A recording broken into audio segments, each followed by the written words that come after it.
మనుషుల్లాగే కొన్ని స్థలాలు కూడా పుట్టుకతోనే శాపగ్రస్తమై ఉంటాయి. తరువాత క్రమంగా అవి ఆత్మలకు నిలయాలుగా మారతాయి. నీదైన శరీరాన్ని నీది కాని ఆత్మ ఆక్రమించినప్పుడు జరిగే సంఘర్షణ ఎంత భయంకరంగా ఉంటుందో తెలుసా? అందరినీ చంపేస్తా. ఆత్మ అంటే అదేనేమో.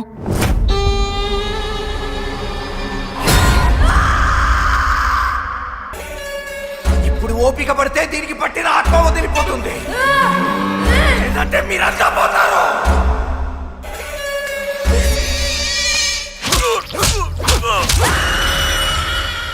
మీరెట్టి పరిస్థితుల్లోనూ దిగ్బంధనం చేసి నీ ప్రదేశాన్ని దాటి బయటకెక్కడికి వెళ్ళొద్దు.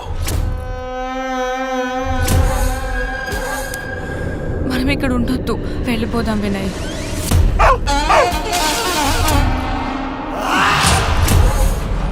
నుదురు కాలిపోతుంది, వదలరా.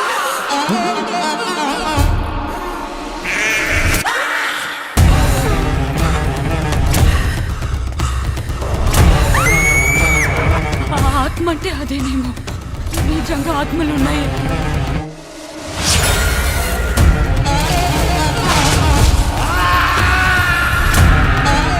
కళ్ళు మూసుకున్నంత మాత్రాన గతం మాయమవదు.